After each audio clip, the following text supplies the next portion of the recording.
Selamat pagi saudara yang kasih Tuhan, kita bertemu lagi dalam persekutuan doa pagi GKI Gading Indah. Sebelum kita merenungkan firman Tuhan, menaikkan doa-doa kita, mari kita naikkan pujian yang satu ini.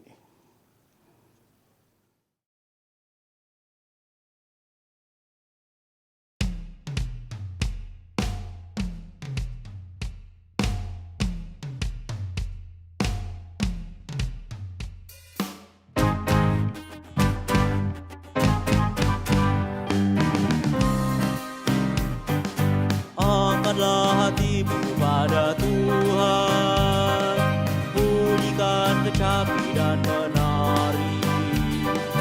Jangan lupa bawa persembahan. Mari kawan, ajak teman bersama menyembah. Sorak-sorak sorak haleluya. Mari nyanyilah. Pujilah Tuhan yang Maha Kudus. Mari kawan, ajak teman bernyanyilah terus. Janganlah mengaku ada Tuhan jika engkau mengeraskan hati. Jadilah pelaku firman Tuhan. Mari kawan, ajak teman bersama menyembah. Sorak-sorak sorak haleluya. Mari nyanyilah. Pujilah Tuhan yang Maha Kudus. Mari kawan, ajak teman bernyanyilah terus. Nah saudara yang kasih Tuhan, pada hari ini firman Tuhan yang akan kita baca dan renungkan seperti yang dimintakan ke saya akan terambil dari Injil Yohanes. Yohanes 21 ayatnya ke-15 sampai 19 yang berbunyi demikian. Sesudah sarapan Yesus berkata kepada Simon Petrus, "Simon anak Yohanes, apakah engkau mengasihi aku lebih daripada mereka ini?" Jawab Petrus kepadanya, "Benar Tuhan, engkau tahu bahwa aku mengasihi engkau." Kata Yesus kepadanya, "Peliharalah anak-anak dombaku." Kata Yesus lagi kepadanya untuk kedua kalinya, "Simon anak Yohanes, apakah engkau mengasihi aku?" Jawab Petrus kepadanya, "Benar Tuhan, engkau tahu bahwa aku mengasihi engkau." Kata Yesus kepadanya, "Gembalakanlah domba-dombaku." Kata Yesus kepadanya untuk ketiga kalinya, "Simon anak Yohanes, apakah engkau mengasihi aku?" Petrus pun merasa sedih karena Yesus berkata untuk ketiga kalinya, "Apakah engkau mengasihi aku?" Dan ia berkata kepadanya, "Tuhan, engkau tahu segala sesuatu, engkau tahu bahwa aku mengasihi engkau." Kata Yesus kepadanya, "Peliharalah domba-dombaku. Sesungguhnya aku berkata kepadamu, ketika engkau masih muda, engkau mengikat pinggangmu sendiri dan berjalan ke tempat yang engkau kehendaki. Tetapi kalau engkau sudah tua, engkau akan mengulurkan tanganmu dan orang lain akan mengikat engkau dan membawa engkau ke tempat yang tidak kau kehendaki." Hal ini dikatakannya untuk menyatakan bagaimana Petrus akan mati dan memuliakan Allah. Sesudah mengatakan demikian, ia berkata kepada Petrus, "Ikutlah aku." Demikianlah Injil Tuhan kita Yesus Kristus. Nah saudara yang dikasih Tuhan, dalam hidup ini kita bisa mengalami yang namanya, kita harus bahkan mengalami yang namanya perubahan. Termasuk perubahan tentang bagaimana kita memahami satu hal. Barangkali karena informasi yang kemudian kita pelajari lebih lanjut, perkembangan ilmu pengetahuan, perkembangan teknologi, perkembangan situasi, bisa mempengaruhi bagaimana cara kita memahami satu hal. Nah termasuk saya mengalaminya, termasuk bagaimana saya memahami bagian yang terkenal dari Injil Yohanes, Yohanes 21 ayat 15 sampai 19. Ketika Tuhan Yesus bertanya kepada Simon Petrus, "Apakah engkau mengasihi aku?" sampai 3 kali. Nah ayat ini atau bagian Alkitab ini memang jauh lebih menarik saudara-saudara kalau kita membacanya dengan sedikit pengetahuan tentang bahasa asli yang dipakai untuk menuliskannya, yaitu bahasa Yunani yang dipakai untuk menulis Injil Yohanes ini. Dalam bahasa Yunani ada 4 kata yang bisa diterjemahkan menjadi cinta atau kasih. Yang pertama adalah kata eros yang merujuk pada cinta kasih antara seorang laki-laki dan perempuan, atau kita bisa pakai cinta yang punya nuansa seksual birahi, ya itu eros ya. Kalau Anda ingat kata erotis, erotik, itu akar katanya sama. Lalu ada kata storge yang merujuk pada cinta karena hubungan darah, orang tua anak, saudara dengan saudara, seperti itu. Lalu ada kata filia yang merujuk pada cinta kasih persahabatan, cinta antara orang-orang yang mungkin tidak berkaitan darah, tidak punya hubungan keluarga, tapi karena waktu, karena pengalaman pada akhirnya menjadi begitu dekat, begitu erat, saling mencintai. Cinta persahabatan. Dan kata keempat yang sering kita pakai di gereja, di lingkungan Kristiani adalah kata agape. Agape ini merujuk pada cinta yang murni, cinta antara yang katanya dulu dipahami hanya bisa terjadi, dilakukan atau dimiliki oleh Tuhan sendiri yang mengasihi manusia. Nah, Yohanes 21:15-19 ini sebetulnya penulis Yohanes menggunakan permainan kata itu. Ketika Yesus bertanya kepada Petrus, dua pertanyaan pertama, apakah engkau mengasihi aku? Teksnya menggunakan kata agape.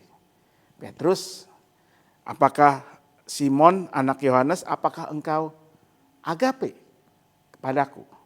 Lalu dalam dua kesempatan itu Simon Petrus selalu menjawab, benar Tuhan, engkau tahu bahwa aku mengasihi, filio, kepadamu. Jadi Anda bisa lihat jawab pertanyaan dan jawabannya beda. Baru di pertanyaan ketiga Tuhan Yesus dikatakan menggunakan kata yang berbeda. Simon anak Yohanes, apakah engkau mengasihi aku? Di situ digunakan kata filia, fileo. Baru dikatakan Petrus merasa sedih karena Yesus berkata untuk ketiga kalinya. Lalu dia katakan, Tuhan engkau tahu segala sesuatu, engkau tahu bahwa aku mengasihi, fileo, kepadamu.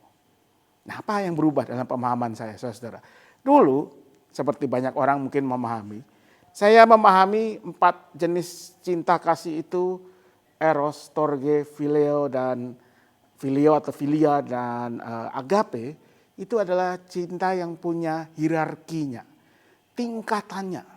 Yang paling rendah itu eros, ya karena ya hal-hal yang berkaitan dengan erotisme seksual biasanya selalu kita anggap kurang mulia dibanding yang lain.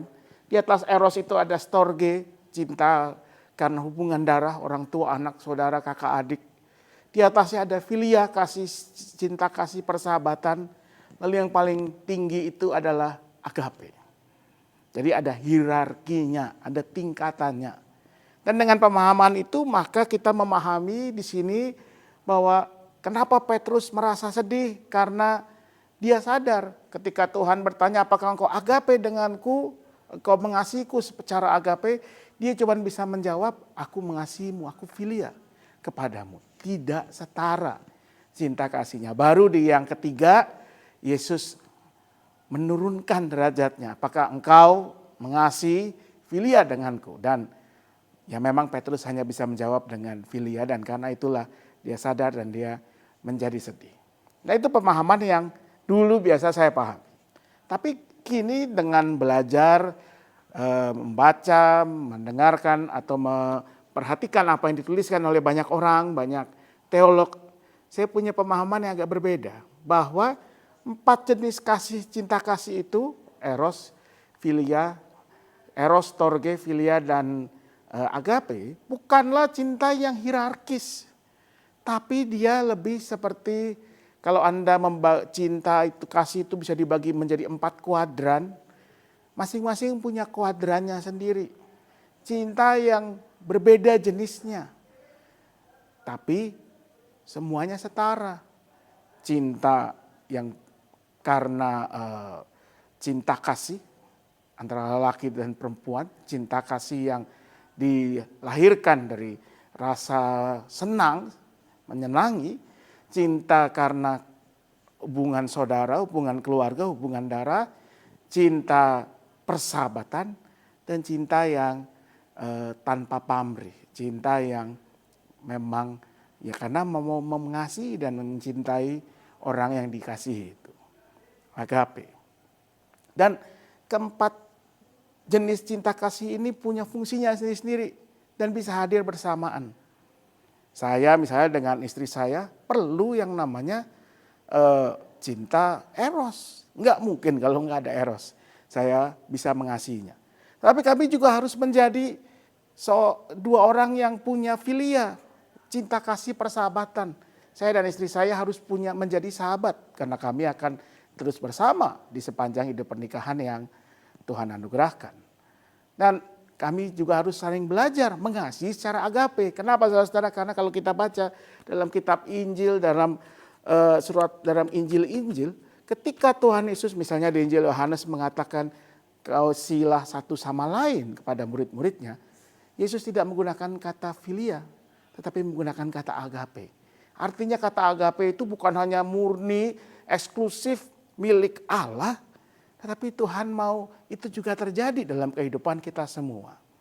Cinta yang tanpa pamrih, cinta yang mau mengupayakan memberikan apa yang terbaik untuk orang yang dikasihi. Nah dengan pemahaman baru ini, maka yang terjadi dalam Yohanes 21, 15, 19 ini, yaitu bahwa Yesus mau mengakui bahwa dirinya kini dengan Simon Petrus adalah sahabatnya. Yesus mau mengatakan bahwa kasih persahabatan yang kau miliki terhadapku, itu juga yang kumiliki untukmu.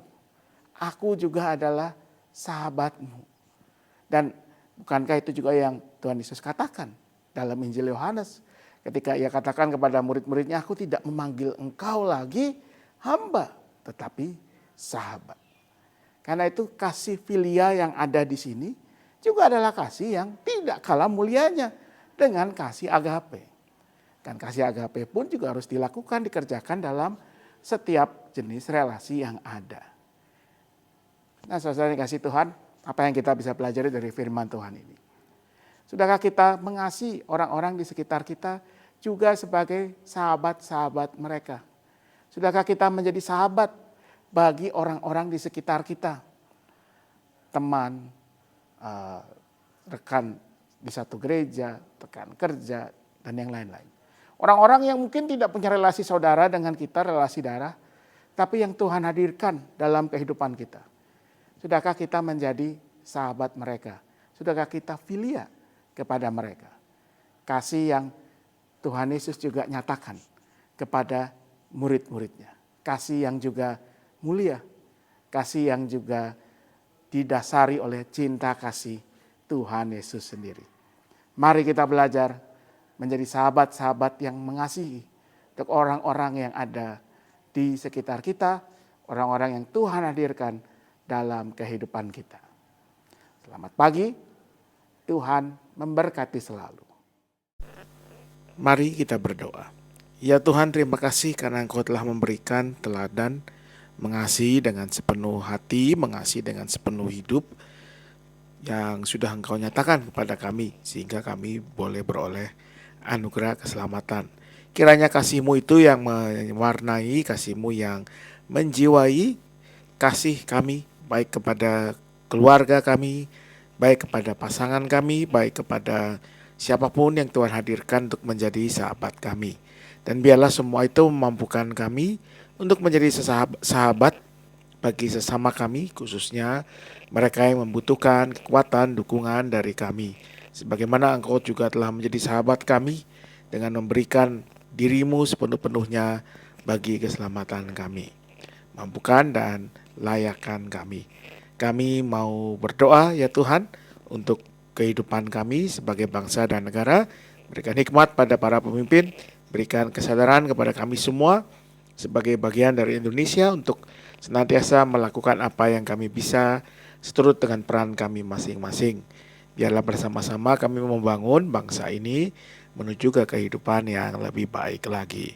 Kami berdoa untuk gereja Tuhan, jadikan gereja-Mu sebagai saksi-saksi Kristus yang boleh menyatakan kasih, anugerah, keselamatan, sukacita, pengampunan Kristus lewat setiap pelayanannya, baik ketika kami saling melayani maupun ketika kami melayani dunia lingkungan di mana kami ada. Kami berdoa untuk setiap pergumulan kami, keluarga-keluarga kami, untuk mereka-mereka yang tengah mencari pekerjaan, mereka-mereka yang tengah menjalani satu usaha untuk mencukupi kebutuhan hidup, mereka-mereka yang tengah bergumul dengan relasi antar suami istri, orang tua anak, saudara dengan saudara, atau antar teman, antar rekan kerja, rekan pelayanan, dengan siapa saja. Beri hikmat agar setiap relasi boleh sungguh menyatakan kasih dan anugerah Tuhan. Dan berdoa untuk mereka-mereka yang tengah bergumul dengan kondisi-kondisi fisiknya, entah karena sakit, baik sakit panjang, sakit yang berat, sakit yang ringan, entah mereka yang tengah bergumul dengan sebuah perawatan yang tengah dijalani, pemulihan atas satu tindakan, atau tengah bergumul untuk menjalani perawatan, atau mereka yang karena usia lanjut sudah mulai mengalami berbagai keterbatasan. Beri kekuatan agar segala semua hal tersebut tidak menghalangi kasih Tuhan yang boleh terus mereka rasakan.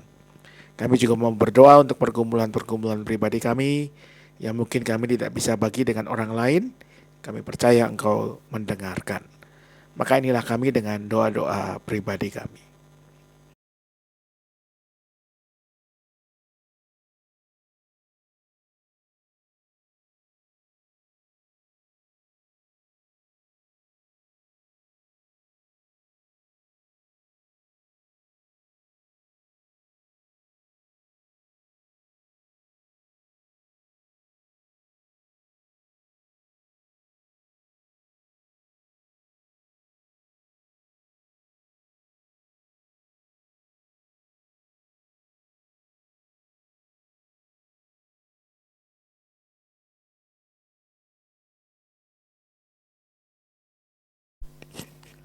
Demikianlah doa-doa pribadi kami ya Tuhan. Kami percaya Engkau selalu mendengarkan dan akan memberikan yang terbaik seturut dengan anugerah-Mu. Termasuk berikanlah kami hati yang mau selalu terbuka untuk menerima yang terbaik dari-Mu. Maka biarlah kami serahkan kehidupan kami hanya dalam satu nama, Yesus Kristus Tuhan dan Juru Selamat kami yang hidup. Amin.